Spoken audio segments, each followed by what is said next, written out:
मैं एक dragon egg के रूप में रीइंकार्नेट हुआ था, और वो भी रेयर डबल योक वाला, यानी एक ही बर्थ में 2 ड्रैगन्स। मुझे लगा था कि मैं दुनिया के टॉप पर जन्म लूंगा, लेकिन मेरे पेरेंट्स ने मुझे निकाल दिया और दुनिया के सबसे खतरनाक अंडरग्राउंड डंजन में फेंक दिया। वहां मुझे मरने के लिए छोड़ दिया गया। ड्रैगन कस्टम के अनुसार सिर्फ एक ही चाइल्ड पाला जाता है। अगर कई एग्स हों तो वे इंफीरियर वाले को खा जाते हैं। मेरा टैलेंट मेरे भाई से कमजोर था, इसलिए डिस्कार्ड में हुआ। इस डंजन में हाई लेवल मॉन्स्टर्स हर जगह घूमते रहते हैं। मेरी हाई ग्रेड ब्लड लाइन उनकी फेवरेट प्रे थी, इसीलिए मेरे पेरेंट्स को मेरी रिवेंज की कोई चिंता नहीं थी। लेवल 1 पर तो जिंदा रहना भी एक पाइप ड्रीम था। मैं अपने छोटे साइज की वजह से छिपता रहा और हाई लेवल बीस्ट से बचता रहा, लेकिन कई दिनों तक खाना न मिलने से मैं डेथ स्टोर पर पहुंच गया। जब मैं भूखे बिना दिशा के कीड़े की तरह कुछ खाने की तलाश में भटक रहा था, तभी डार्क केव में एक हल्की सी सेंट अचानक फैल गई। वो खट्टी दूध जैसी स्मेल थी, थोड़ा स्टिंकी भी सच कहूं तो, लेकिन मेरे हैचलिंग इंस्टिंक्ट्स ने बताया कि वो खाना है। वो ऐसी सेंट थी जिसे सिर्फ एक ड्रैगन पकड़ सकता था। मैं कई टनल से होकर भागा और आखिरकार सोर्स ढूंढ लिया। वह एक गोलाकार कैवन था, उसके बीचों बीच एक विशाल ड्रैगन पड़ा था, 20 मिनट लंबा, लेवल 28 अर्थ ड्रैगन। उसकी एक छींक मुझे मार सकती थी। उस सेंट के पीछे पीछे मुझे अपनी ही साइज के 3 या 4 हैचलिंग्स उसके आसपास घिरे हुए दिखे, जो ग्रीडीली सक कर रहे थे। वो असली मिल्क नहीं था, लेकिन उसमें ड्रैगन ब्लड लाइन थी। एक ट्रू ड्रैगन होने के नाते मैं उसे पीकर सर्वाइव कर सकता था। मैं शैडोज का इस्तेमाल करते हुए उसके बेली की तरफ घिसटता गया। जब मैंने 4 हैचलिंग्स देखे तो मैंने अपने लकी स्टार्स का शुक्रिया किया। उनकी आंखें अभी खुली नहीं थीं, इसलिए वे मुझे फ्री लोडिंग करते नहीं देख सकते थे। मैंने पक्का कर लिया कि मदर मेरी तरफ नहीं देख रही। फिर हंगर के आगे झुक गया। मैं चिपक गया और उसे गल्पिंग डाउन करना शुरू कर दिया। अर्थ ड्रैगन अपनी नींद में थोड़ा फटकी, कंफ्यूज्ड होकर, कौन बच्चा इतनी जोर से सक कर रहा है, जैसे वह सोच रही हो। लेकिन उसका मैटरनल इंस्टिंक्ट उसे मील डिस्टर्ब करने से रोक रहा था और उसने आंखें नहीं खोली। जैसे जैसे मिल्क मेरे गले से नीचे उतरता गया, मेरे शरीर में एक अजीब हीट फ्लो उठने लगा। मेरा लेवल धीरे धीरे बढ़ने लगा। शायद बच जाने की राहत थी या उसके बॉडी की गर्माहट, लेकिन आखिरकार मैं ढीला पड़ा और डीप स्लीप में चला गया। मुझे नहीं पता कितना समय बीता, फिर एक तेज दर्द ने मेरी फ्लैश को काटते हुए मुझे जगा दिया। एक विशाल वर्टिकल स्लिट मेरे पूरे फील्ड ऑफ विजन को भर रही थी। अर्थ ड्रैगन मुझे जलाने के लिए तैयार लग रही थी। मैं बस यही प्रार्थना कर सकता था कि वह मुझे जल्दी चू कर दे। मुझे उम्मीद थी कि डेथ का दर्द छोटा होगा। मैं सिकुड़कर गेंद बन गया, आंखें बंद की और अपनी फेट स्वीकार कर ली, लेकिन डेथ नहीं आई। उसकी गेज गुस्से से पीटी जैसी किसी चीज में बदल गई। उसने मुझे रेजिग्नेशन की हल्की झलक के साथ देखा, साई किया और जेंटली मुझे अपने चिल्ड्रन के पाइल में वापस नष्ट कर दिया। मैं पूरी तरह स्टन्ड रह गया। अर्थ ड्रैगन ने मुझे इग्नोर किया और फिर से सो गई। बाकी हैचलिंग्स मुझे एक्साइटेड पपीज की तरह घेरकर स्निफ और लिक करने लगे। क्या मॉम सच में इस अगली थिंग को अडॉप्ट कर रही है? एक ने कहा, ये तो एलियन और लिजर्ड का मिक्स लगता है। मैंने एक तेज रोर छोड़ी और चारों के चारों एकदम फ्रीज हो गए। उन्हें उम्मीद नहीं थी कि मैं बोलूंगा, और मुझे भी नहीं पता था कि लेवलिंग अपने माइंड कम्युनिकेशन अनलॉक कर दी है, जिससे हम एक दूसरे को समझ सकते थे। मैं न सिर्फ दूसरे मॉन्स्टर्स को समझ सकता था, बल्कि वे भी मुझे समझ सकते थे। मैंने उस केव में 3 पीसफुल डेज बिताए और छोटे वालों के साथ रहना सच में मजेदार था। भले ही वे लगातार ट्रैश टॉक करते रहते थे, वे मुझे कभी सच में बुली नहीं करते थे। वे मुझे फ्री लोडिंग अगली लिजर्ड कहकर इंसल्ट नहीं करते थे, लेकिन क्योंकि मैं सबसे छोटा और कमजोर था, स्लीपिंग टाइम पर वे हमेशा मुझे घेर लेते थे। जब भी केव के बाहर कोई नॉइज होती, वे चारों मुझे शील्ड करते। वे भौंकते हुए कहते, पीछे रहो वीकलिंग, आवाज मत करना और रास्ते में मत आना। लेकिन असल में वे बस यह पक्का कर रहे थे कि मैं सेफ हूं। उस दौरान मेरा लेवल बढ़कर लेवल 9 तक पहुंच गया, जबकि हैचलिंग्स केवल लेवल 4 थे। मैं सच में उन्हें अपना फैमिली मानने लगा था, अपने पैथेटिक बायोलॉजिकल पेरेंट्स से अनगिनत गुना बेहतर। मेरी एकमात्र रिग्रेट यह थी कि मदर ने मुझसे कभी बात नहीं की। जब भी मैं उसे ग्रीट करता, वह बस मेरी तरफ देख लेती। मुझे लगा था ये शांत दिन हमेशा ऐसे ही रहेंगे। लेकिन अगली सुबह कोडो बीस्ट ने साइलेंस तोड़ दी। वह केव में घुस आया। उसकी 4 ब्लडशॉट आंखें हैचलिंग्स पर टिक गईं। वह भूखा और पागल था। अर्थ ड्रैगन मदर ने अपनी टेल से हैचलिंग्स को कोने में समेटा और डटकर खड़ी हो गई। वे तुरंत भिड़ गए, लेकिन हायर लेवल मॉन्स्टर के सामने वह पीछे धकेली जा रही थी। हमें बचाने के लिए उसकी छाती कोडो बीस्ट के मोटे हॉर्न से छेद दी गई। फिर भी उसने अपने पीछे के पैर जमीन में गाड़ दिए और अपनी छाती में बने छेद के बावजूद डटी रही। उसने अपनी क्लॉज उसकी गर्दन में ठसाई और जोर से काटकर मांस का बहुत बड़ा टुकड़ा उखाड़ दिया। इंपैक्ट से केव टूटने लगी और एक के बाद एक पत्थर गिरने लगे। मैं हवा में छलांग लगाकर गिरते पत्थर तोड़ने लगा, लेकिन कोलैप्स बहुत तेज था। हैचलिंग्स की रक्षा करने में ही मेरी पूरी ताकत लग गई। मैं अपने वेट नर्स की बिल्कुल मदद नहीं कर सका, चाहे अटैक भी करूं। कोडो बीस्ट जैसे मोटी चमड़ी वाले मॉन्स्टर को तो शायद एहसास भी नहीं होता। अचानक कोडो बीस्ट पागल ताकत के साथ झपटा। उसका हॉर्न उसकी छाती के अंदर और गहराई तक क्रैक कर गया। उस दर्द की कल्पना भी असंभव होगी। उसे पता था कि वह इस बार नहीं बचेगी। उसने आखिरी बार अपने हैचलिंग्स की तरफ देखा और मुझे उन्हें बचाते देख उसके आईज में रिलीफ की एक झलक आई। मुझे खुशी है कि मैंने तुम्हें नहीं खाया, जैसे वह कहना चाह रही हो। उसकी ब्लडशॉट आंखें एकदम खुली। उसने अपनी बची हुई सारी ताकत लगाकर कोडो बीस्ट की खोपड़ी पर हेडबट किया। इंपैक्ट जमीन हिला देने वाला था। उसका अपना स्कल भी चोट लगने से दब गया, लेकिन कोडो बीस्ट ऐसे सुसाइडल ब्लो को सहन नहीं कर सका। उसके सिर में एक बहुत बड़ा क्रेटर बन गया। दोनों जायंट्स दर्द से चीखते हुए गिर पड़े। केव का कोलैप्स रुक गया। मैं उसके पास दौड़ा, लेकिन उसका टूटा हुआ सिर देखकर सच समझ गया, वह जा चुकी थी। तभी मुझे एक विस्पर सुनाई दी, बच्चों, मेरे बच्चे कैसे हैं? यह पहली बार था जब उसने मुझसे बात की थी। उसकी जिंदगी एक टिमटिमाती कैंडल जैसी रह गई थी। उसका टूटा हुआ जबड़ा शब्दों को लड़खड़ाता और कमजोर बना रहा था। उसके सवाल का सामना करते हुए मैं गिल्ट को दबाने की कोशिश करता रहा। उसके हैचलिंग्स मर चुके थे, सभी के सभी। बहुत सारे पत्थर थे। मेरी पूरी कोशिश के बावजूद मैं सबको नहीं रोक सका। उसका आखिरी हेडबट एक मैसिव केव इन का कारण बन गया था। मैं किसी तरह बच गया था, लेकिन वे 4 छोटे जो भाई जैसे लगने लगे थे अब नहीं रहे। अभी कुछ मिनट पहले तक वे जीवित थे और अब रबल के नीचे केवल कॉप्सेस थे। वे ठीक हैं। उसकी आंखें क्रश्ड थीं, फिर भी उसने आखिरी सांस में चिंता से पूछा, उसकी आवाज में छिपा प्यार मेरे सीने को गिल्ट से फाड़ देने जैसा लगा। मैंने दांत भींच लिए, लगभग टूट जाने तक। खुद को जेंटल टोन में मजबूर करते हुए मैंने कहा, वे ठीक हैं, वे बस फेंटेड हो गए, वे सब ठीक हैं। उसके चेहरे पर आखिरकार राहत भरी मुस्कान आ गई। जब मैं मर जाऊं मुझे खा लेना, उसके शब्दों ने मुझे हिला दिया। डंजन में पैदा होना एक कर्स है, उसने आगे कहा। हम किसी रिसोर्स को वेस्ट नहीं कर सकते। यही आखिरी नरिशमेंट है जो मैं अपने बच्चों को दे सकती हूँ। मुझे नहीं पता एक हाई रैंकिंग बीस्ट जैसे तुम इस डंजन में क्यों आए हो, लेकिन मेरे द्वारा तुम्हें अडॉप्ट करने के लिए कृपया मेरे बच्चों का ध्यान रखना। कांपती अर्थ ड्रैगन मदर और कुछ नहीं कह सकी। उसने अपनी आखिरी सांस छोड़ी और पूरी तरह लाइफ के सारे साइंस खो दिए। बिल्कुल अंत में उसके चेहरे पर खुशी थी, यह मानते हुए कि उसके बच्चे सुरक्षित हैं। वह शांति से मर गई। खून मेरे घुटनों के पास जमीन पर फैल गया था। केव में मौत जैसी खामोशी थी। मेरा मुंह खुला रह गया, लेकिन मैं रो भी नहीं सका। अगर मैं चिल्लाता तो और मॉन्स्टर्स खींचे चले आते, लेकिन मेरे सीने में जैसे एक भारी पत्थर अटका हुआ था। मेरी फॉस्टर मदर और जिन 4 हैचलिंग्स के साथ मैं रहा था, अब 5 कॉर्प्सेस बन चुके थे। पहली बार जब उसने मुझसे बात की थी, वही हमारी आखिरी गुड बाय थी। इस पल पावरलेसनेस की एक लहर मुझ पर टूट पड़ी, लेकिन रियलिटी मुझे शोक मनाने का समय नहीं देगी। एक कान फोड़ देने वाली रोर के साथ कोडो बीस्ट, जो मर जाना चाहिए था, अपना टूटा स्कल होने के बावजूद लड़खड़ाते हुए फिर खड़ा हो गया। वह दोबारा उठ गया। कोडो बीस्ट ने ट्रायम्फ की चीख छोड़ी। उसकी आंखों में मेरे जैसे छोटे हैचलिंग का कोई खतरा नहीं था। लेकिन क्या तुम जानते हो, इस हेलिश डंजन में फेंके जाने की सबसे अच्छी बात क्या थी? मैंने अपना सिर झुकाया और क्लॉज कस ली। इस जायंट के सामने मेरी आवाज डर से नहीं, सिर्फ एक्साइटमेंट से कांप रही थी। System skill dragons majesty unlocked. बात यह है कि मैं तुम्हें अपने हाथों से मार सकता हूं। मैं दहाड़ा और कोडो बीस्ट पर टूट पड़ा। उसकी चोटें गंभीर थीं, लेकिन उसकी मोटी स्किन को चीरना मेरे लिए अभी भी पाइप ड्रीम था। लेकिन एक रास्ता था। मेरी फॉस्टर मदर ने विक्ट्री का रास्ता पहले ही बना दिया था। मैंने उसकी गर्दन पर उस वुंड को निशाना बनाया जिसे उसने फाड़ा था। मैं दहाड़ा, लाइट की एक स्ट्रीक में बदला और उसके सिर के पीछे झपटा। मैंने अपनी क्लॉज घाव में ढसा दी और पूरी ताकत से उसे फाड़ डाला। आखिरी 3 दिनों की यादें, वह ठंडी मदर और 4 हैचलिंग्स का साथ खाना और सोना मेरी आंखों के सामने फिल्म की तरह चमक उठी। मेरा किलिंग इंटेंट पहले कभी ना पहुंची, ऊंचाई तक पहुंच गया। मेरे दिमाग में रिवेंज के अलावा कुछ नहीं था। 3 या 4 घंटे बाद मैं मदर की बॉडी के सामने खड़ा था और उस पर एक क्लॉ रखी। मुझे उसके शरीर की बची खुची वार्मथ महसूस हुई। मैंने खुद को सौरों में डूबने नहीं दिया। डंजन्स आंसुओं पर भरोसा नहीं करते। उसने जैसा कहा था, यहाँ पैदा होना एक कर्स है। डेथ कोई सरप्राइज नहीं है। बस अफसोस है कि मैं अपने 4 सिबलिंग्स को बचा नहीं पाया। मदर, मैं तुम्हारे और अपने सिबलिंग्स के लिए जीऊंगा।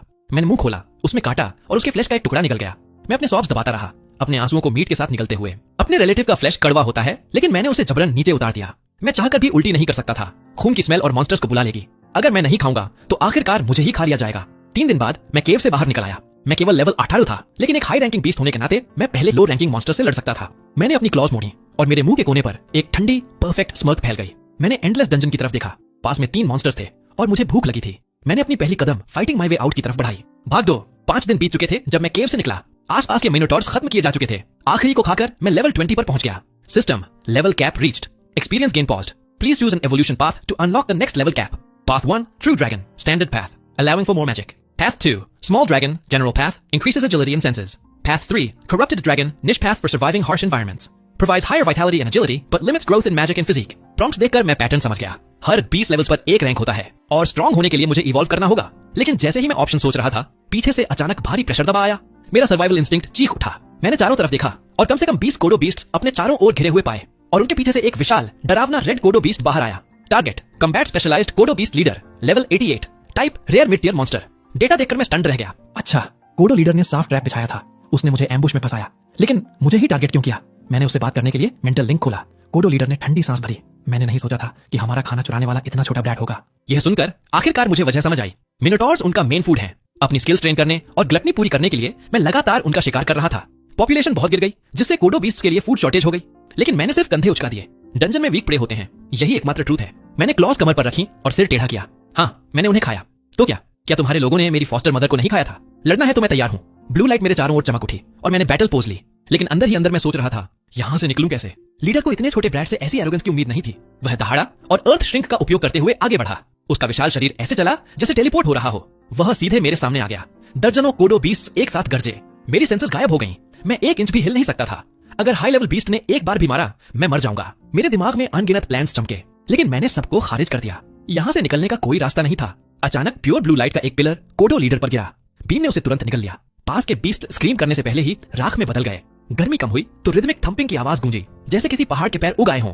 हर कदम के साथ जमीन वायलेंटली कांप रही थी। मेरा सिक्स्थ सेंस चीख रहा था, मैं मरने वाला हूँ। जैसे जैसे फुटस्टेप्स पास आए, मैंने पूरी हिम्मत जुटाकर पीछे देखा। मेरा दिल रुक गया। एक बॉडी दिखाई दी जो एक माउंटेन रेंज जितनी विशाल थी। मेरे ट्रूथ स्किल ने डेटा दिखाया। Target Leviathan, level 355, type transcendent high tier monster. Level और रैंक के अलावा ट्रूथ कुछ और नाप भी नहीं पा रहा था। मैंने सांस रोक ली। डंजन बॉस यहाँ क्यों था? फुटस्टेप्स दूर होने के बाद ही मैं फिर सांस ले सका। शॉकवेव से मेरा राइट लेग घायल हो गया था, इसलिए मैंने तय किया कि इवोल्यूशन यही करूंगा। ट्रू ड्रैगन स्टैंडर्ड पाथ है, लेकिन नैरो डंजन टनल्स में मैं बहुत बड़ा हो जाऊंगा। मैं यह रिस्क नहीं ले सकता। मैंने करप्टेड ड्रैगन चुना। इससे मेरी ब्लड लाइन खराब होती है, लेकिन कोर में ये अभी भी ड्रैगन ही है। बाद में मैं इसे री-ऑप्टिमाइज कर सकता हूँ। ऊपर से इसके स्टैट्स भी ज्यादा बैलेंस्ड हैं। यहाँ सर्वाइव करने के लिए मुझे स्पेशलाइजेशन नहीं, सर्वाइवल स्ट्रेटेजीज चाहिए। मैंने आंखें बंद की और कमांड दिया, evolution will be complete in 10 seconds. एक गर्म करंट मेरे शरीर में बहा। दर्द और खून बहना गायब हो गया। मेरा सूखा हुआ शरीर गर्म ताजे खून से भर गया। पुरानी स्किन उतरने लगी और नई स्केल्स उग आईं। मैं उस एहसास का मजा भी नहीं ले पाया कि यह खत्म हो गया। डिंग, लेवल इंक्रीज्ड टू LV8। मेरी स्केल्स डार्क पर्पल हो गईं और ज्यादा टफ दिखने लगीं। मेरे सारे एट्रीब्यूट्स काफी बढ़ गए। अपनी एनहांस्ड ड्रैगन विजन से मैं डंजन में बदलाव महसूस कर सकता था। लेवियथन की वजह से मॉन्स्टर पॉपुलेशन गिर रही थी। बचे हुए भाग रहे थे। वह फर्स्ट फ्लोर पर क्यों आया? मुझे पता था अब सब कुछ बदलने वाला है। मैंने तुरंत दूसरे फ्लोर पर जाने का फैसला किया। पहले मैंने हिचकिचाहट की थी, क्योंकि यह वन वे ट्रिप था। मैं वापस नहीं आ सकता था। मुझे नहीं पता था लेवियथन यहाँ तक कैसे पहुंचा, लेकिन मैं इतनी जल्दी दूसरे फ्लोर पर नहीं जाता अगर मजबूरी ना होती। जल्द ही मैं केव एंट्रेंस पर पहुंच गया।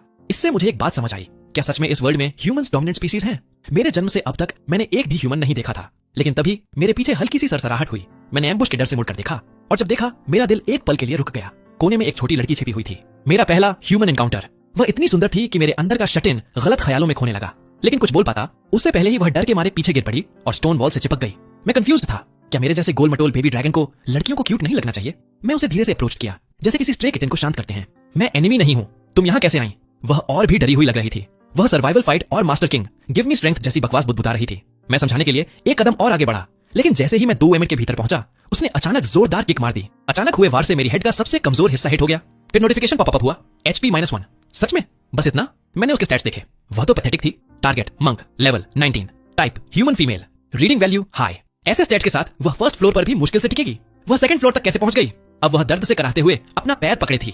उसकी किक ने मुझे चोट नहीं पहुंचाई, लेकिन उसका एंकल बुरी तरह स्प्रेन हो गया। अचानक उसने दर्द को अनदेखा किया और पास की एक टनल की तरफ भाग निकली। मैं स्टन्ड रह गया। मैंने उसका पीछा करने की कोशिश की, लेकिन सीलिंग से ब्लड सकिंग स्पाइडर्स गिर गिर कर रास्ता रोकते रहे। डंजन मॉन्स्टर्स लाइफ एसेंस के आधार पर शिकार करते हैं, और एक कमजोर ह्यूमन उनकी एपिटाइट में नहीं आता था। वे सब मुझ पर टूट पड़े। वे मुझे चोट नहीं पहुंचा सके, लेकिन मैं उसे पूरी तरह खो बैठा। मेरा दिल बैठ गया। एक असली गर्ल, और ऐसे ही गायब। अब अपना रस्टी स्पीयर वापस एक्शन में कैसे लाऊंगा? 5 दिन बाद मैं दूसरे फ्लोर के लिए ढल चुका था। पहले फ्लोर के उलट यहाँ मॉन्स्टर्स काफी डाइवर्स थे। हर दिन नई स्पीसीज दिखती थी। ह्यूमंस भी दिखते थे, लेकिन सिर्फ कॉर्प्सेस या रिमेन्स के रूप में। मैं उस लड़की के बारे में सोचना बंद नहीं कर पा रहा था, सिर्फ इसलिए नहीं कि मैं परवर्ट हूँ, बल्कि इसलिए कि वह ह्यूमन थी। अब तक मुझे कई ह्यूमन रिमेन्स मिल चुके थे, और कम से कम 200 या 300 लोगों के एक बड़े ग्रुप के फुटप्रिंट्स भी मिले थे। मैं उन्हें ढूंढना चाहता हूँ। यह डंजन ह्यूमंस के लिए ठीक जगह नहीं है, तो अगर वे यहाँ हैं, तो उनके पास बाहर निकलने का कोई रास्ता जरूर होगा। कम से कम यही लॉजिक मैं मानकर चल रहा हूँ। यही तो मेरा सपना है। दुर्भाग्य से मेरी ट्रैकिंग से सिर्फ और रिमेन्स मिले। जैसे ही मैं एस्केप से निकलने वाला था, मेरी पीठ में ठंडी सिहरन दौड़ गई। मैंने पीछे देखा तक नहीं, बस इंस्टिंक्ट से साइड में रोल कर गया। एक कंप्रेस्ड एयर ब्लेड मेरे सिर को छूती हुई गुजरी और रॉक वॉल पर 4 गहरे घाव कर गई, जैसे पेपर श्रेड किया गया हो। सोचने का समय नहीं था। मैंने अपनी एनहांस्ड हियरिंग से एक छोटे क्रीचर की तेजी पकड़ी, जो असंभव स्पीड से पास आ रहा था। मैं रिएक्ट करता उससे पहले ही तेज क्लॉज ने मेरी फेशियल स्केल्स को खरोंच दिया। जैसे मैं लुढ़क कर बचा, चेहरे पर 4 ताजा वुंड्स महसूस हुए। 2 बार मारा और फिर भी जिंदा है। कोई वंडर नहीं कि तुम मेरी टेरिटरी में घुसने की हिम्मत कर सके। तुम्हारे पास कुछ स्किल है। डार्कनेस से एक लड़की की आवाज गूंजी। 4 पैरों वाला बीस्ट शैडो से निकला, अपने क्लॉ से ब्लड चाटता हुआ, और इंसानों की तरह पिछले पैरों पर खड़ा हो गया। लगता है तुम्हारे पास मेंटल लिंक है। हम बात कर सकते हैं, लेकिन मेरी डोमेन में घुस आए हो तो जिंदा निकलने की उम्मीद मत करना। मीयू। मैं उसका ट्रू फॉर्म देख नहीं पा रहा था, लेकिन मॉन्स्टर की स्नीयर महसूस कर सकता था। फिर एक शैडो अविश्वसनीय स्पीड से मुझ पर झपटी, इतनी तेज कि नंगी आंखें उसका पीछा न कर सकें। उसने अकेले ही दर्जनों हमलावरों का भ्रम बना दिया, जो मुझे घेर रहे थे। मैंने कभी इतने ट्रबलसम ओपोनेंट का सामना करने की उम्मीद नहीं की थी। अगर मैं वाइटल पार्ट्स बचाता रहूं तो बच सकता था, लेकिन उसकी अब्सर्ड स्पीड ने मुझे हेल्पलेस बना दिया। अगर यह यूं ही चलता रहा तो वह धीरे धीरे मुझे थका देगी, और वह साफ तौर पर किल के लिए आ रही थी। इस इम्पॉसिबल सिचुएशन का सामना करते हुए मैंने डिसाइसिवली ट्रूथ स्किल ट्री खोल दिया। मैंने यह ट्री पहले पढ़ा था। स्किल्स कॉम्प्लेक्स दिखती हैं, लेकिन ज्यादातर कोर एबिलिटी की ब्रांचेस या एवोल्यूशंस होती हैं। प्री रिक्विजिट्स के बिना एडवांस्ड स्किल्स अनलॉक नहीं होती, लेकिन मैंने इस तरह की सिचुएशन के लिए स्टार्टिंग ब्रांचेस पहले ही याद कर रखी थी। मैंने ड्रैगन परसेप्शन अनलॉक करने के लिए 1 पॉइंट खर्च किया, मेंटल कंसंट्रेशन अनलॉक करने के लिए एक और पॉइंट खर्च किया, और पल्स अनलॉक करने के लिए 5 पॉइंट्स। स्किल ट्री में लाइट बहते ही ड्रैगन परसेप्शन और मेंटल कंसंट्रेशन के आइकॉन्स जल उठे। मैंने आंखें झपकी और दुनिया बदल गई। मैंने घूमकर पंच मारा। मैंने उसे पीछे खाली हवा में दे मारा। एक जोरदार बैंग के साथ मैंने एक आफ्टर इमेज उड़ा दिया। बिना कुछ बोले मैंने ड्रैगन ब्रेथ का ब्लास्ट छोड़ दिया। मॉन्स्टर के स्क्रीम करने से पहले ही मासिव ब्लू फ्लेम्स ने पूरी अंडरग्राउंड कैवर्न को भर दिया। भारी सांसें लेते हुए मैंने स्टैट्स देखे। एनर्जी ड्रेन बहुत बड़ा था, लेकिन मेरे पास इस बात की चिंता का समय नहीं था, क्योंकि मैंने देखा कि मेरे एक्सपीरियंस पॉइंट्स हिले ही नहीं थे। मतलब ओपोनेंट अभी मरा नहीं था। मेरा दिल छाती में धड़क उठा। वॉइड ड्रैगन ब्रेथ का पॉइंट ब्लैंक हिट झेलना कोई छोटी बात नहीं है। मैं आगे बढ़ा और कोने में जले हुए मॉन्स्टर को देखा। Target monster, transformation Nekomata, reading value extremely high. Notification देखकर मेरे सीने में अजीब सा रिग्रेट भर गया। डैम इट, मैं लगभग एक कैट गर्ल को मार ही देता। नेकोमाटा दूसरे फ्लोर पर कॉमन मॉन्स्टर्स होते हैं। वे बिल्ली जैसे दिखते हैं लेकिन इंसान जैसी फेस और 2 टेल्स होती हैं। आमतौर पर वे बस कॉमन मॉन्स्टर मटेरियल होते हैं, लेकिन मुझे आज एक फुली ट्रांसफॉर्म्ड वन मिल गई। कानों और टेल्स को छोड़कर वह पूरी तरह ह्यूमन लग रही थी। भले ही उसका 80% से ज्यादा शरीर जल चुका था, मैं बता सकता था कि वह बिल्कुल मेरी टाइप थी। मैं आमतौर पर डिसाइसिव होता हूँ, लेकिन अब मैं हिचकिचाया। मुझे अचानक प्रोक्रिएशन की क्यूरियोसिटी और इच्छा तक महसूस हुई। क्या हुआ? तुम मुझे मार क्यों नहीं रहे? मियाओ। कैट गर्ल ने प्योर हेट्रेड से मुझे घूरा और मैं थोड़ा फ्लस्टर्ड हो गया। काफी सोचने के बाद मैंने एक ठीक ठाक बहाना बनाया। कैट मीट खराब टेस्ट करता है, खट्टा और कड़वा होता है, और मुझे तुम्हारी जैसी स्किनी गर्ल्स भी पसंद नहीं। ट्रांसफॉर्म्ड नेकोमाटा ने ठंडी सांस भरी। तुम सोचते हो मैं कमजोर लगती हूँ? मियाओ, तो तुम मुझ पर तरस खा रहे हो? अगर अभी नहीं मारोगे तो अगली बार मैं तुम्हें मार दूंगी। मियाओ। मैंने उसकी धमकी को गंभीरता से नहीं लिया, मैं बस जिज्ञासु था। तुमने मुझ पर हमला क्यों किया? मैं लेवल 2 स्पिरिचुअल प्रेशर एक्टिव रखती हूँ जुलाई। इससे दूसरे मॉन्स्टर्स को पता चल जाता है कि मुझसे पंगा नहीं लेना चाहिए। ज्यादातर मॉन्स्टर्स मुझ पर हमला करने की हिम्मत नहीं करते। जब उसने जवाब नहीं दिया, मैंने और सख्ती से पूछा। गर्ल शेप्ड नेकोमाटा ने स्टबर्न होकर घूरा। तुम मेरी टेरिटरी में घुसे और उसमें मल कर दिया। मियाओ। फिर मैं किससे लड़ती? तुमसे नहीं तो? मैं स्टंड रह गया। सोचने पर समझ आया, मैं सच में इसी वजह से उस केव में आया था। फिलाइंस बहुत टेरिटोरियल होते हैं, लेकिन यह डंजन है। क्या सरफेस वाले एनिमल इंस्टिंक्ट्स यहाँ सच में लागू होते हैं? और अगर होते भी हैं तो क्या फीमेल कैट्स की भी टेरिटरी होती है? सिर्फ इतनी सी बात पर? तो छोटी बात। मियाओ, तुम बहुत स्ट्रांग हो। तुम्हें तो इस फ्लोर का बॉस मॉन्स्टर होना चाहिए। तुम्हें इतना कॉमन सेंस कैसे नहीं पता? असल में मैं इस डंजन में 1 महीने से भी कम समय से हूँ। क्या? इम्पॉसिबल। बाहर की दुनिया तो बहुत अच्छी है, जंगल में फ्री रह सकते हो। कुछ को ह्यूमंस माउंट्स के रूप में चुन लेते हैं और वे बिना चिंता के जीते हैं। फिर तुम इस बेकार डंजन में क्यों आए? मियाओ, क्या बाहर सच में इतना अच्छा है? उसके वर्ड्स ने मुझे सोचने पर मजबूर कर दिया। जंगल के मॉन्स्टर्स चिंता रहित हो सकते हैं, लेकिन उनके पास डंजन की ग्रोथ पोटेंशियल नहीं होती। बाहर की दुनिया कठोर है। मॉन्स्टर्स को ह्यूमंस बड़े पैमाने पर शिकार करते हैं और उनके पास पलटवार का तरीका नहीं होता। माउंट बनने की बात करें तो कुछ ह्यूमंस शायद उन्हें चेरिश करते हो, लेकिन ज्यादातर उनकी फ्रीडम छीनकर एक्सप्लॉइट ही करते हैं। उन्हें मुर्गियों की तरह पिंजरे में रखा जाता है। यहाँ 1 महीने के बाद मैंने एक बात समझ ली है, डंजन बस मॉन्स्टर्स की स्लम है। क्या तुम मेरा दुख देखकर मजा ले रहे हो? मियाओ। नेकोमाटा की आवाज में डर नहीं था, बल्कि वह आखिरकार फ्री होने से राहत महसूस कर रही थी। इससे मुझे अपनी नैनी की बात याद आ गई। डंजन में जन्म लेना मॉन्स्टर के लिए एक नेचुरल कर्स है। मैं माइंड लिंक स्किल कम इस्तेमाल करता हूँ क्योंकि मुझे मॉन्स्टर्स की लाइफ की भीख सुनने से डर लगता है। इससे मैं सॉफ्ट हो जाता हूँ। गहराई में मैं अभी भी बेसिक सिंपैथी और मर्सी वाला ह्यूमन हूँ, लेकिन इस जगह ऐसे फीलिंग्स आपको मरवा सकती हैं। शायद हार्मोन्स थे या कुछ और, लेकिन उसके दयनीय चेहरे को देखकर मैं हिचक गया। फिर भी मैं उसे जाने देने वाला बेवकूफ नहीं था, सिर्फ इसलिए कि वह बाद में मुझे मार दे। मैंने खत्म करने के लिए अपनी ड्रैगन क्लॉ उठाई। तभी केव में एक विशाल एक्सप्लोजन हुआ। आवाज ने मुझे रोक दिया। पूरे डंजन का 2nd फ्लोर बुरी तरह हिलने और घूमने लगा। मैंने नेकोमाटा की तरफ देखा, दिल तेज धड़क रहा था। तुमने क्या कहा? मैंने पूछा। ह्यूमंस। बस कुछ शब्दों में उसने वही बात कही जिसकी मुझे सबसे ज्यादा परवाह थी। मैं और पूछता, उससे पहले ही हमारे बगल की रॉक वॉल ध्वस्त हो गई। एक सुंदर युवा आदमी गोल्डन ग्रेट स्वॉर्ड पकड़े स्टोन को चीरता हुआ अंदर गिरा। मैं स्टंट रह गया। मेरा पहला ह्यूमन दिखा। उस युवा ने मुझे और नेकोमाटा को तुरंत देख लिया। उसका चेहरा एकदम सख्त हो गया। वह दीवार के उस होल की तरफ मुड़ा और पूरी ताकत से गरज पड़ा। उसने कम्बैट स्टैंस ले ली, जैसे मौत तक लड़ने को तैयार हो। उसकी आंखों में भरी नफरत ने मुझे उलझा दिया। मैं समझाना चाहता था, लेकिन जब उसे पता चला कि मैं बोल सकता हूँ तो वह और ज्यादा भड़क गया। उसके चेहरे पर ठंडा पसीना बहने लगा। वह बड़बड़ाने लगा। उसका फोकस डरावने स्तर तक पहुंच गया। मेरा दिमाग घूम रहा था। क्या तुम मेरी बात भी सुन रहे हो? मैं सोच रहा था, तुम पूरा मामला ओवरथिंक कर रहे हो। लेकिन वह युवक परवाह नहीं कर रहा था। उसके शरीर के हर पोर से बैटल इंटेंट की लहर निकल रही थी। उसने छोड़ी गई ऊर्जा एकदम 10 गुना बढ़ गई। वह धनुष से निकले तीर की तरह मुझ पर झपटा। मेरी ड्रैगन आई ने उसे स्टन किया। टारगेट लियो, पैलेडिन, LV32, एलीट ह्यूमन। उसके ज्यादातर एट्रीब्यूट्स मेरी करंट स्टेट से ऊंचे थे। अगर मैं फुल स्ट्रेंथ में होता तो स्किल से आसानी से उसे संभाल लेता, लेकिन मैं घायल और थका हुआ था। सीधी लड़ाई में मेरा कोई चांस नहीं था और मैं अभी ह्यूमंस के साथ वॉर शुरू करने के लिए तैयार नहीं था। 2 सेकंड्स की हेजिटेशन के बाद मैंने उसकी इनकमिंग स्लैश डॉज कर दी। मैंने नेकोमाटा को अपने शोल्डर पर उठाकर बॉस और युवक दोनों से भाग निकला। नेकोमाटा स्टन्ड रह गई। तुम क्या कर रहे हो? मियाओ। मैं तुम्हें माफ नहीं करूंगी। वह मेरे खुले सिर पर काटने और खरोंचने लगी। चुप रहो, मैंने भौंका। मैंने पीछे हाथ बढ़ाकर उसकी गर्दन की स्क्रफ को पकड़ लिया। उसका चेहरा एकदम लाल हो गया। उसका एकमात्र बचा ईयर नीचे लटक गया और उसका शरीर पूरी तरह जम गया। मेरे पीछे ह्यूमन यूथ पहले ही पास आ रहा था। उसकी गोल्डन सोर्ड गिरते आसमान की तरह नीचे आई। मैंने शरीर मोड़कर स्ट्राइक डॉज की, अंदर ही अंदर गाली देते हुए। अगर मैं इतना ड्रेन्ड न होता तो यह छोटा फ्राई मेरा पीछा न कर पाता। मैंने दांत भींचे और भागने के लिए आखिरी ताकत निचोड़ दी। एक आदमी और एक ड्रैगन डंजन में लाइट की स्ट्रीक्स की तरह तेजी से दौड़े, भयंकर पीछा करते हुए। मुझे लगा वह आदमी कुछ देर बाद हार मान लेगा। मैंने कभी उम्मीद नहीं की थी कि वह 2 और आधे आवर्स तक मेरा पीछा करता रहेगा। मैं ऊर्जा बचाने के लिए बस चला जा सकता था, लेकिन अगर उसने सच में सुइसाइडल फाइनल स्ट्राइक की कोशिश की तो मुझे उसका सिर कुचलना पड़ता। मैं उसके रिएक्शन का इंतजार करता रहा और तभी युवक ने डेस्परेट क्राई छोड़ी। उसकी बॉडी पर नसें उभर आईं जब उसने अपनी सारी battle intent golden great sword में डाल दी। उसके फुल पावर स्ट्राइक के सामने मैंने साई किया और इनविंसिबिलिटी स्किल अनलॉक करने के लिए 5 पॉइंट्स खर्च कर दिए। मैं जिंदा कैनन बॉल बनकर सोर्ड एनर्जी से टकराया और राइस पेपर की तरह उसे चीरते हुए निकल गया। लियो ने कभी नहीं सोचा था कि जिस बीस्ट का वह शिकार कर रहा था वह इतनी अचानक काउंटर अटैक करेगा। उसे यकीन नहीं हुआ कि उसका अल्टीमेट स्ट्राइक इतनी आसानी से टूट गया। एक भयानक थर्ड के साथ मेरा लोहे जैसा कठोर सिर उसके पेट में जा टकराया और वह दर्द से चीख उठा। वह पंखे की तरह घूमता हुआ हवा में उड़ा और एक दर्जन स्टोन पिलर्स तोड़ता हुआ रॉक वॉल से जा लगा। जब इनविंसिबिलिटी खत्म हुई मेरा शरीर ढीला पड़ गया। मुझे लगा अब आखिरकार सांस ले सकूंगा, लेकिन लेवल अप नोटिफिकेशंस की बाढ़ ने मेरा सिर चकरा दिया। इवॉल्व करने के बाद एक्सपीरियंस पाना मुश्किल हो गया था, लेकिन इस ह्यूमन की पावर किसी कोडो बीस्ट के बराबर लग रही थी। इस वीक ह्यूमन ने मुझे लेवल 11 से लेवल 17 तक पहुंचा दिया। एक किल से 12,000 एक्सपीरियंस पॉइंट्स मिलना ऐसा लग रहा था जैसे सिस्टम मुझे मर्डरर बनने के लिए एनकरेज कर रहा हो। Main quest, slay the second floor boss, hand of Medusa, reward 50 unlock points. मैं स्टन्ड रह गया। मैंने हेल्थ से लड़कर सिर्फ 35 पॉइंट्स इकट्ठे किए थे और अब एक क्वेस्ट 50 दे रहा था। पीछे से लूना की आवाज आई। मैंने मुड़कर देखा तो वह घावों से भरी हुई मुझे ऐसे घूर रही थी जैसे मैं पूरा मॉन्स्टर हूं। वह हैरान थी। आमतौर पर मॉन्स्टर का ग्रोथ एक स्टेडी नेचुरल प्रोग्रेशन होता है, लेकिन मैंने अभी ह्यूमन को मारकर तुरंत हील होकर पावर सर्च पा लिया था। उसने ऐसा कुछ कभी नहीं देखा था। उसके डरे हुए सवालों का सामना करते हुए मैंने अपना चेहरा शांत रखा। क्या तुम यहाँ मरना चाहती हो? मैंने पूछा। या मेरे साथ आकर सेकंड फ्लोर बॉस को मारना चाहती हो? वह हाँ फी, तुम पागल हो क्या? वो बॉस तो तीसरे फ्लोर के एंट्रेंस की रक्षा करता है। अचानक लूना मेरी योजना समझ गई। तुम सच में हैंड ऑफ मेडुसा को मारकर थर्ड फ्लोर जाना चाहते हो, है ना? मैंने कुछ नहीं कहा, बस मजबूती से सिर हिलाया। अपनी बंस को अनदेखा करते हुए लूना फुफकारती हुई बोली, तुम्हारी करंट स्ट्रेंथ में तुम सेकंड फ्लोर पर राज कर सकते हो, फिर अपनी जान खतरे में डालकर और नीचे क्यों जाना? तुमने कहा था ह्यूमन लोग डंजन से निकलने के लिए बॉस रेड करते हैं, है ना? लूना का चेहरा सफेद पड़ गया। तुम सच में डंजन छोड़ना चाहते हो? मैंने उसे जानते हुए मुस्कान दी। लगता था डीपर एक्सप्लोर करना ही बाहर निकलने का तरीका था। मुझे बताओ कैसे निकलना है। तुम पहले से बोल रही हो तो सब कुछ बता ही दो, मैं तुम्हारी मदद क्यों करूं?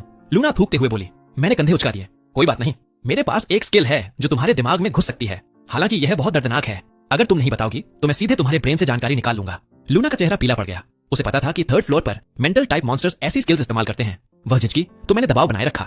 अगर तुम सहयोग करोगी तो मैं तुम्हारी जान बख्श दूंगा और तुम्हारे वुंड्स ठीक कर दूंगा। मुझे कैरेट और स्टिक की कीमत पता थी। मेरे पास मेमोरी एक्सट्रैक्शन स्किल सच में थी, लेकिन उसके लिए 20 अनलॉक पॉइंट्स लगते थे और मैं उन्हें वेस्ट नहीं करना चाहता था। लूना के कान हिले और उसने शक से मुझे देखा। क्या तुम सच बोल रहे हो? मैंने अपनी छाती थपथपाई। एक आदमी की बात उसकी बॉन्ड होती है। मैंने जाना कि डंजन छोड़ने के कई तरीके हैं। ह्यूमंस टेलीपोर्टेशन मैजिक इस्तेमाल करते हैं, लेकिन उसे मॉन्स्टर्स के लिए सीखना लगभग असंभव है। डंजन मॉन्स्टर्स के लिए बाहर निकलने का बस एक रास्ता है। फर्स्ट फ्लोर से फिफ्थ फ्लोर तक लड़ो, फिफ्थ फ्लोर पर फाइनल बॉस को मारो और तुम बाहरी दुनिया तक पहुंच सकते हो। लिविटा की अनस्टॉपेबल पावर के बारे में सोचकर मैं खुद को सिहरन से बचा नहीं सका। तुमने लिविटा को देखा भी कहां? मियाओ। मैंने सिर हिलाया और पूछा, क्या तुमने नहीं कहा था कि हर फ्लोर अलग स्पेस है और मॉन्स्टर्स उनके बीच मूव नहीं कर सकते? ये समझ में नहीं आता। यह लिविटा पर लागू नहीं होता। वह एंशिएंट गॉड का माउंट था और इस डंजन का सबसे ताकतवर क्रीचर है। वह जहां चाहता है जा सकता है। कोई लिविटा को मार नहीं सकता, कोई उसे रोक नहीं सकता। वह डंजन में बस इसलिए रहता है क्योंकि वह खुद इसकी रक्षा करना चाहता है। इसलिए बाहर निकलना बस एक पाइप ड्रीम है। ये सुनकर लूना ने जैसे हार मान ली। वह जमीन पर गिर पड़ी, हांफती हुई। उसके भारी घावों से उसकी हेल्थ तेजी से गिर रही थी। 10 मिनट्स में वह मर जाती। मैंने हीलिंग स्किल अनलॉक करने के लिए 4 पॉइंट्स खर्च करने का फैसला किया। मैंने हीलिंग स्किल इस्तेमाल की और पानी को कंडेंस करके उसे पूरी तरह रिस्टोर कर दिया। वह तुरंत उछलकर खड़ी हो गई, अपने ही लिम्स को अविश्वास से देखते हुए। तुमने क्या किया मियाओ? मैं यह प्रॉमिस नहीं कर सकता कि तुम निकलोगी, लेकिन मैं यह सुनिश्चित कर सकता हूँ कि तुम सेकंड फ्लोर पर ठीक से जाओ। क्या तुम मेरे साथ चलोगी? लूना अभी शॉक से बाहर नहीं आई थी। वह देर तक मुझे ब्लैंकली देखती रही, फिर बोली, तुम्हारा मतलब है तुम हैंड ऑफ मेडुसा को मारने जा रहे हो? मैंने सिर हिलाया। तुम मजबूत हो, दूसरे फ्लोर पर अब तक मिले सबसे स्ट्रॉन्ग मॉन्स्टर हो। लूना गर्व से सीना तान गई। बिल्कुल मियाओ, उस मेडुसा को छोड़कर मैं यहाँ सबसे स्ट्रॉन्ग हूँ मियाओ। वह फिर उसका टोन बदला। लेकिन मैं तुम्हारे साथ अपनी जान क्यों जोखिम में डालूं? अगर तुम हैंड ऑफ मेडुसा को मार दोगे तो तुम सेकंड फ्लोर के बॉस क्वीन बन जाओगे। सुनने में अच्छा नहीं लगता क्या? लूना के कान हिले। उसने बॉस क्वीन बड़बड़ाते हुए सिर नीचे किया। कुछ सेकंड बाद वह लाल चेहरे के साथ ऊपर देखी और मान गई। तुमने मुझे बचाया है, इसलिए मैं एक बार तुम्हारी मदद करूंगी। वैसे तुम ड्रैगन हो या डॉग? मैं ड्रैगन हूँ। क्या? तुम वैसे लगते नहीं मियाओ। क्या तुम छोटा ब्लैक डॉग हो? इतनी मोटी बेली और डॉग जैसे हेड के साथ मैं तुम्हें अब से डॉग थिंग बुलाऊंगी? मैं चुप रह गया। लूना बोलती रही, और तुम डॉग नहीं हो क्या? तुमने उस ह्यूमन के साथ खेल किया, मुझे चोट पहुंचाई, फिर मुझे हील किया। क्या तुम मुझे अपने बेबीज पैदा करवाने की कोशिश कर रहे हो? मैं बस 1 महीने की हूँ, मेरे अभी बाल भी नहीं उगे। ठीक है, जो चाहो बुलाओ। और तुम्हारा नाम क्या है? मेरा कोई नाम नहीं है। डंजन मॉन्स्टर्स के नाम नहीं होते, उनकी जरूरत भी नहीं। ठीक है, तुम मुझे डॉग थिंग बुलाओ तो मैं तुम्हें कैट साउथ नॉर्थ बुलाऊंगा। लूना की टेल जमीन पर मारने लगी। कैट साउथ नॉर्थ कैसा नाम है? चलो, लूना बड़बड़ाई। असल में मेरा एक नाम है। फिर वह जल्दी से मेरे पीछे चल दी। कुछ मिनट बाद हम सेकंड और थर्ड फ्लोर्स की बाउंड्री पर पहुंच गए। मैंने ह्यूमंस को हैंड ऑफ मेडुसा से लड़ते देखा और फैसला किया कि वे काम खत्म कर लें, तब मैं रिवॉर्ड उठा लूंगा। मेरे यहाँ आने के बाद मैंने देखा कि यहाँ के मॉन्स्टर्स लेवल्स या स्किल्स को समझते ही नहीं। लेवलिंग बस जीने का बाय प्रोडक्ट है और स्किल्स बस सर्वाइवल टूल्स हैं। लूना जैसे म्यूटेंट्स को छोड़कर मॉन्स्टर जितना पुराना होता है उसका लेवल उतना ही ऊंचा होता है। Second floor boss hand of Medusa कम से कम 500 ईयर से जिया है। वह हिल भी नहीं सकता, लेकिन थर्ड फ्लोर कॉरिडोर की रक्षा करता एक फिक्स्ड टरेट जैसा है। फ्लोर रेड करने वाले ह्यूमंस या ऊपर जाने वाले मॉन्स्टर्स को इसी कॉरिडोर से गुजरना पड़ता है। उसकी रक्षा में प्रे लगातार उसके पास आती रहती है। मैंने ह्यूमंस को निडर होकर हैंड ऑफ मेडुसा पर फियर्स अटैक करते देखा। फिर वे एक एक करके मरते गए। शुरू में कम से कम 200 ह्यूमंस थे, लेकिन अब केवल 1 दर्जन बचे थे। ये ह्यूमंस सच में कुछ और ही हैं, जानते हुए भी कि वे जीत नहीं सकते, फिर भी यहाँ मरने आ गए। लूना कार्नेज को ऐसे देख रही थी जैसे कोई शो देख रही हो। मैं एक्सप्रेशनलेस रहा। मुझे उनकी जान की परवाह नहीं थी। मैं बस चाहता था कि वे मेडुसा की हेल्थ और गिरा दें। आखिरकार मेडुसा एक फॉर्मिडेबल फो था। हैंड ऑफ मेडुसा के स्टैट्स डरावने थे। अगर मैं फुल स्ट्रेंथ में उससे लड़ता तो मेरे पास 0 चांस होता। ह्यूमन आर्मी की वेव टैक्टिक्स असफल रही, लेकिन उन्होंने कुछ डैमेज किया। काफी समय तक हैंड ऑफ मेडुसा इतना कमजोर फिर नहीं होगा। मैं अभी इन ह्यूमंस को मरने देने का इरादा नहीं रखता था। वे अभी भी मेरे काम के थे। अब केवल 9 बचे थे। मेरा दिमाग तेजी से हर संभव टैक्टिक सिमुलेट कर रहा था। उसकी परसेप्शन 8000 थी, इसलिए स्नीक अटैक असंभव था। भले वह कमजोर हो गया हो, हेड ऑन फाइट हारने वाली लड़ाई थी। मैंने तय किया कि सारे पॉइंट्स क्रिटिकल स्ट्राइक में डाल दूं और एक बड़ा अटैक करूंगा। मैं उसकी हेल्थ एक ही बार में गिराऊंगा, फिर एट्रिशन वॉर में उसे घिस दूंगा। यही एकमात्र तरीका है। मैंने सारे पॉइंट्स डाल दिए। अब सब कुछ दांव पर है। मेरी ऑब्जर्वेशंस के मुताबिक ये ह्यूमंस मौत से नहीं डरते। कोने में जाकर वे आखिरी सुसाइड चार्ट करेंगे। जैसा मैंने देखा, 9 सर्वाइविंग लोग एक दूसरे को सहारा देकर खड़े हुए। उनकी चीखें हवा को हिला रही थीं। 9 रेड लाइट्स पूरे बेसमेंट में दिन जैसे चमक उठी। यह मेरा मौका था। मैंने कैट साउथ नॉर्थ की तरफ देखा और शैडोज में छलांग लगाकर अपनी रेंज के किनारे तक रेंगता हुआ पहुंचा। मैदान में ह्यूमंस अभी भी मर रहे थे। जब सिर्फ 3 बचे, उनमें से एक ने अपने शरीर को शील्ड बनाकर आखिरी 2 को बॉस तक पहुंचाया। वे उछले और अपनी वेपन्स को हैंड ऑफ मेडुसा के लोअर जॉ में गहराई तक घुसा दिया। बॉस हिस्टेरिकल स्क्रीम छोड़ने लगा। उसका फिजिकल डिफेंस 0 था, इसलिए उन 2 कमजोर ह्यूमंस ने उसके हेल्थ के 1000 से ज्यादा पॉइंट्स कम कर दिए। कैट साउथ नॉर्थ ने अपना मौका देखा और डार्क स्ट्रीम ऑफ लाइट में बदल गई। वह उसकी टंग की तरफ गई, लेकिन 8000 परसेप्शन के सामने वह बहुत धीमी थी। आधे स्नेक हेड्स उसकी दिशा में झपटे, जैसे उन्हें पहले से पता हो कि वह आ रही है। मुझे लगा मैंने उसकी सोच सुनी। मैंने सोचा था कौन है, तो यह इटर्नल रनर अप लड़ने आया है। बढ़िया, मैं तुम्हें बहुत समय से खाना चाहता था। यही वह सोच रहा था, लेकिन उसे यह नहीं पता था कि यहाँ एक तीसरा व्यक्ति भी था। मैंने वीकनेस ब्रेक एक्टिवेट किया। हैंड ऑफ मेडुसा के पूरे शरीर पर रेड स्पॉट्स उभर आए, उसके फिजियोलॉजिकल वीक पॉइंट्स। मैंने अपनी एनर्जी पर फोकस किया और बाहर निकल पड़ा। चारों तरफ शैटर्ड स्टोन्स उछलने लगे। मैं एक चलता फिरता कैनन बॉल बन गया और मेरे गुजरते ही स्टोन पिलर्स लावा में पिघलते गए। लेवल 5 कॉमेट स्ट्राइक सारी एट्रीब्यूट्स को 4 गुना पावर में बदल देता है। फुल पावर स्ट्राइक का पल्स कल्पना से परे है। हाई प्रेशर और हीट ने पाइथन्स को श्रेड किए गए मांस में बदल दिया। एक बैंग के साथ हैंड ऑफ मेडुसा हजारों आवाजों में चीख उठा। उसके सिर का पिछला हिस्सा धंस गया। उसका विशाल शरीर, जो 400 ईयर से नहीं हिला था, उड़कर दूर चला गया। वह सोंडोर एमिर दूर रॉक वॉल में धंस गया। मैंने हील करने के लिए नहीं रुका। मैंने धूल के आर पार उसके स्टैट्स को देखा। जब तक उसकी हेल्थ 0 नहीं हुई, मैं आखिरकार आराम नहीं कर पाया। पास के 2 सर्वाइविंग ह्यूमंस इस दृश्य को देखकर खाली निगाहों से घूरते रह गए। यकीन नहीं कर पा रहे थे कि उन्हें एक मॉन्स्टर ने बचा लिया। बड़े चौकोर चेहरे वाले नाइट आर्थर ने खुशी के साथ बोलना शुरू किया, जो जल्दी ही ठंडी हो गई। छोटा वाला मार्कस उसे देख रहा था।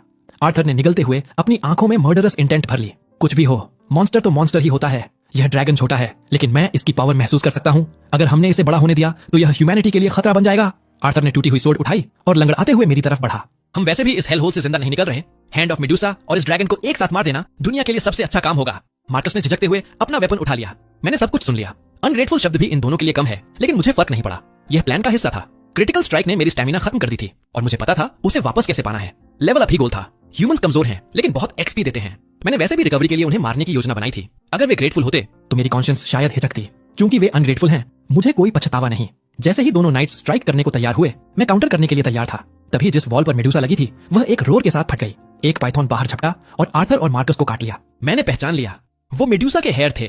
तभी मुझे अचानक एक बात समझ आई। हैंड ऑफ मेडुसा को मारने के बाद मेरा एक्सपी क्यों नहीं बढ़ा? हवा में हिसिंग साउंड्स भर गईं। मेरा सर्वाइवल इंस्टिंक्ट फिर से जाग गया।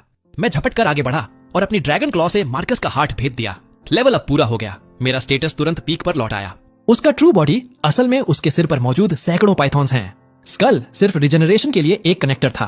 अब वे सैकड़ों पाइथॉन्स 2 ग्रुप्स में बट गए। आधे मुझ पर हमला कर रहे थे, आधे कैट साउथ नॉर्थ पर। वे किसी भी एंगल से किसी भी समय स्ट्राइक कर सकते थे। सबसे बुरी बात यह थी कि ये सारे पाइथॉन्स एक ही एंटिटी माने जाते थे। कुछ को मारने से उस पर कोई असर नहीं पड़ता था, लेकिन मेरे पास एक प्लान था। मैंने एक पाइथॉन को चिथड़ों में फाड़ दिया। मैंने कैट साउथ नॉर्थ की तरफ देखा। उसकी एजिलिटी के बावजूद उसने सिर्फ कुछ ही को मार पाया था। अगर यही चला तो हम दोनों मौत तक वेयर डाउन हो जाते। मैंने उसे इशारा किया कि वह मेरी तरफ आए। इस फॉर्म में हैंड ऑफ मेडुसा की कॉम्बैट पावर बहुत ज्यादा थी, लेकिन हेड खोने का मतलब था कि वह रिजेनरेट नहीं कर सकता था और मैजिक रेजिस्ट भी नहीं कर सकता था। अगर मैं एक मैसिव एओई अटैक लगा दूं तो सारे पाइथॉन्स एक साथ मर सकते थे। मेरे पास बिल्कुल परफेक्ट स्किल थी, इथीरियल ड्रैगन ब्रेथ। यह ड्रैगन रेस का सबसे स्ट्रॉन्ग इननेट अटैक था, जो मैसिव एरिया डैमेज करता था। क्रिटिकल स्ट्राइक के साथ मिलकर यह मेरे सारे एट्रीब्यूट्स को प्योर पावर में बदल देता था। लेकिन इसे इस्तेमाल करने के बाद मैं डेथ के कगार पर पहुंच जाता था। मैं ऐसा डेस्परेट मूव तभी करता जब कोई और रास्ता ना हो। कैट साउथ पॉ मेरे पास पहुंची। जैसे ही वह आई, मैंने अपनी क्लॉ से उसे एक तरफ झटक दिया। दोनों तरफ से 200 से ज्यादा पाइथॉन्स के सामने मैं रुक गया। मैंने अपना मुंह पूरा खोला। ब्लू फ्लेम्स फूट पड़ी और केव का हर कोना भर गया। पाइथन्स को रिएक्ट करने का मौका तक नहीं मिला। वे पूरी तरह सीरिंग हीट में डूब गए। लेकिन जब मैंने उन्हें राख बनते देखा तो राहत महसूस नहीं हुई। एक्सपी नोटिफिकेशन अभी तक नहीं आई थी। मैं सावधानी से एरिया स्कैन कर ही रहा था कि रॉक वॉल से एक गोल्डन पाइथॉन बाहर फट पड़ा। वह सीधे मेरी आंखों के बीच वाली जगह पर झपटा।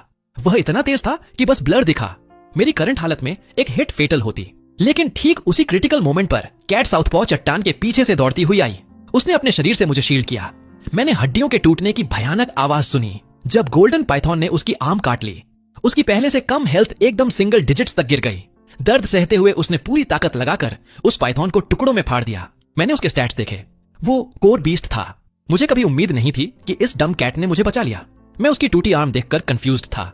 उसने मुझे क्यों बचाया? तर्क से तो कोर बीस्ट को मुझे मारने देना और फिर उसे खुद खत्म कर देना ही सबसे अच्छा चॉइस था, है ना? कैट साउथपॉ का रंग उड़ गया और उसने एक कमजोर सी मुस्कान जबरदस्ती निकाली। क्या हमारा डील नहीं था? मैं इस बीस्ट को मारूंगी और फ्लोर 2 बॉस बन जाऊंगी और तुम फ्लोर 3 पर चले जाओगे। वैसे भी तुमने मुझे बचाया था। मैं तुम्हें मरने नहीं दे सकती थी। उसकी इनोसेंस लगभग मजेदार थी। उन ह्यूमंस की बिट्रेयल देखने के बाद मुझे समझ आया कि मेरा ह्यूमैनिटी फर्स्ट माइंडसेट बदलना होगा। मैं कोर बीस्ट के पास गया और उसका सिर अपने पैर के नीचे कुचल दिया। मैंने उसे उठाया, चबाया और निगल गया। Notification, main quest complete, skill points rewarded, level 20 reached, evolution conditions met. Quest completion सुनकर ही मैं आखिरकार रिलैक्स्ड हुआ। मैं जमीन पर गिर पड़ा और हांफने लगा। कैट साउथपॉ ने मुझे कसकर गले लगाया और अपना चेहरा मेरे चेहरे से रगड़ा। लूना का ह्यूमन फॉर्म काफी इंप्रेसिव था। मैंने फोकस और हील इस्तेमाल करके उसके इंजरीज ठीक किए। फिर चारों तरफ देखा। मेडुसा की हैंड मर चुकी थी, इसलिए फ्लोर 3 का रास्ता पूरी तरह खुल गया था। लेकिन जैसे ही मैं नीचे छलांग लगाने वाला था, लूना ने रिलक्टेंट टोन में कहा, हम कितनी ग्रेट टीम हैं। अगर तुम रुक जाओ तो फ्लोर 2 पर हम इनविंसिबल हो जाएंगे। थोड़ी देर रुककर उसका चेहरा लाल हो गया, जैसे उसे अचानक कुछ समझ आया हो, और वह चिल्लाई, मैं स्मार्ट हूं और तुम स्ट्रांग हो। मैं फ्लोर 2 की क्वीन बन सकती हूं। मुझे नीला आसमान और गर्म सन ज्यादा पसंद है, मैंने कहा और टनल में कदम रख दिया। लूना मुझे पीछा करने लगी, लेकिन मेरी आवाज पीछे गूंज पड़ी, फ्लोर 2 अब सेफ है, गुड बाय। उसके लिए टनल शायद डेथ ट्रैप हो सकता था। मेरे लिए यह फ्रीडम का रास्ता था। लेकिन मुझे अगले ही पल अफसोस हुआ। फ्लोर 1 रॉक था, फ्लोर 2 मड था। लेकिन मैं यह कभी नहीं सोच सकता था। फ्लोर 3 एक बहुत बड़ा फ्रोजन वेस्टलैंड था। मैंने तुरंत प्यूरिफिकेशन ऑप्शंस देखे और जो देखा उससे मैं शॉक्ड रह गया। पहले 3 ऑप्शंस वही थे, लेकिन एक फोर्थ जुड़ गया था, मिनिएचराइज्ड ड्रैगन। यह एक्सट्रीम कोल्ड और हीट सोर्स अवेयरनेस से अनलॉक होने वाला रेयर पाथ था। इससे आइस इम्यूनिटी मिलती थी। ठंड से मेरी हेल्थ तेजी से गिर रही थी, इसलिए मैंने वही चुन लिया। एक झटके में मेरी डार्क पर्पल स्केल्स गायब हो गईं। मैं अपने नए स्टैट्स देख ही रहा था कि ऊपर से एक फेमिलियर स्क्रीम गूंजी। मैंने ऊपर देखा और ठीक उसी समय एक विशाल शेप मुझ पर गिरती दिखी। वह सीधे मुझसे टकरा गई। क्या मैंने नहीं कहा था दूर रहो? मैं कराहा। लूना मेरे पीछे पीछे नीचे आ गई थी और हम इस नए वर्ल्ड को एक्सप्लोर करने लगे। फ्लोर 3 चकाचौंध करने वाली सफेदी की दुनिया थी। मॉन्स्टर्स ट्रांसल्यूसेंट आइस स्कल्पचर्स जैसे थे और सभी लेवल 70 या उससे ऊपर थे। हमने तय किया कि लेवल अप करने के लिए यही शिकार करेंगे। कई हफ्तों तक हजारों आइस मॉन्स्टर्स को मारने के बाद मैं सेकंड प्यूरिफिकेशन लेवल 8 पर पहुंच गया।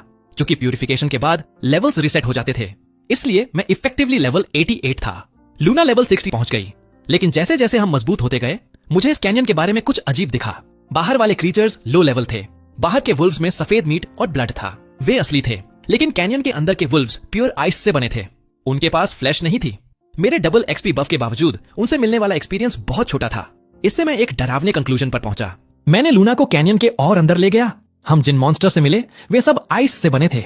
न सोल, न इंटेलिजेंस और न ही कम्युनिकेट करने का कोई तरीका। फिर मुझे प्योर आइस से बना एक ह्यूमन दिखा। इससे मेरी थ्योरी कंफर्म हो गई। यहाँ का हर मॉन्स्टर बस एक समन था। इसका मतलब समनर बहुत ही रिडिकुलसली स्ट्रांग होना चाहिए। इसका कल्प्रिट शायद फ्लोर बॉस आइस एम्परर है। हम 3 दिन और आगे बढ़े। मैं अपनी सेकंड एवोल्यूशन के लेवल 11 पर पहुंच गया। लूना लेवल 7 तक पहुंच गई। लेवल अप शरीर को रिस्टोर करता है, लेकिन मेंटल एग्जॉशन को नहीं। लूना लड़खड़ा रही थी, मुश्किल से चल पा रही थी। मैं और नहीं चल सकती, उसने फुसफुसाकर कहा। क्या हम आराम कर सकते हैं? बॉस अभी वही है, मैंने कहा। 1 घंटे आराम कर लो अगर जरूरी है, तुम बाद में जल्दी कैचअप कर लोगी। वह दुविधा में दिखी, साफ तौर पर पीछे छूट जाने से डर रही थी। अगर मैं यहाँ अकेली छोड़ दी गई तो मुझे बस दांत भींचकर तुम्हारे साथ चलना पड़ेगा। तुम जर्क हो, लेटली बहुत अजीब बर्ताव कर रहे हो। तुम बॉस के लिए इतने ऑब्सेस्ड क्यों हो? क्योंकि मैं तेजी से लेवल अप करना चाहता हूँ। मैं लेवायथन को मारकर इस हेल होल से निकलना चाहता हूँ। मेरा गोल सीधा है, मैं जो भी बनूं ह्यूमन ही हूँ। मुझे शांत लाइफ चाहिए। ये डंजन मेरी जगह नहीं है। लूना कुछ और कहना चाहती थी, लेकिन मेरी आंखों में अटूट डिटर्मिनेशन देखकर उसने सिर्फ होंठ भींचे और मेरे पीछे चल दी। अचानक सामने कैनियन खुल गया। मैं वहीं रुक गया। तुम रुके क्यों? उसने पूछा। मुझे फ्लोर 3 बॉस मिल गया। मेरी नजर का पीछा करते हुए लूना ने एक विशाल आइस फिनिक्स देखा, जो एक विशाल प्लेन पर आइसी नेस्ट के बीचों बीच बैठा था। वह ऐसे लग रहा था जैसे हमारा इंतजार कर रहा हो। Target ice phoenix, level 176, type rare high tier, high value monster. यह पहली बार था जब मैंने 4 5 डिजिट स्टैट्स वाला क्रीचर देखा। यकीन करना मुश्किल था कि यह सिर्फ फ्लोर 3 बॉस है, लेकिन रॉ स्टैट्स का कोई मतलब नहीं होता। स्किल यूसेज, टैक्टिक्स और इनसाइट ही विनर तय करते हैं। मैंने एक कदम आगे बढ़ाया। मेरे सरप्राइज के लिए आइस फिनिक्स पहले ही बोल पड़ा, तुम मेरी शांति क्यों भंग करते हो? क्योंकि वह बात करने को तैयार था, इसलिए मैंने कुछ वर्ड्स बर्बाद करने में आपत्ति नहीं की। तुम्हारे नेस्ट के नीचे फ्लोर 4 का रास्ता है ना? हमें नीचे जाना है। अगर तुम हट जाओ तो हमें डेथ फाइट नहीं करनी पड़ेगी। आइस फिनिक्स ने अपने क्रिस्टल जैसे फेदर्स हिलाए और फिर बोला, मैं तो बस अपने चाइल्ड के साथ एटर्निटी के अंत तक यहीं रहना चाहता हूं। तुम्हें मेरी साइलेंस क्यों तोड़नी है? यह सुनकर मैंने उसके नीचे देखा। वहां एक छोटे आइस फिनिक्स की बोन्स पड़ी थीं। क्या वह तुम्हारा चाइल्ड है? फिनिक्स ने जवाब नहीं दिया। वह बस उन बोन्स को ऐसे देखता रहा जैसे चाइल्ड अभी भी जिंदा हो। मेरे पास इसके लिए धैर्य नहीं था और न ही मुझे उसकी ट्रेजिक स्टोरी की परवाह थी। मैंने कॉम्बैट स्टैंस ले ली। लूना लड़ने में रिलक्टेंट लग रही थी। यह सिंपैथी की वजह से नहीं था, उसे बस नहीं लगता था कि हम जीत पाएंगे। लेकिन मुझे फर्क नहीं पड़ा। तुम्हारे और तुम्हारे चाइल्ड के साथ जो भी हुआ हो, मैं फ्लोर 4 पर जा रहा हूं।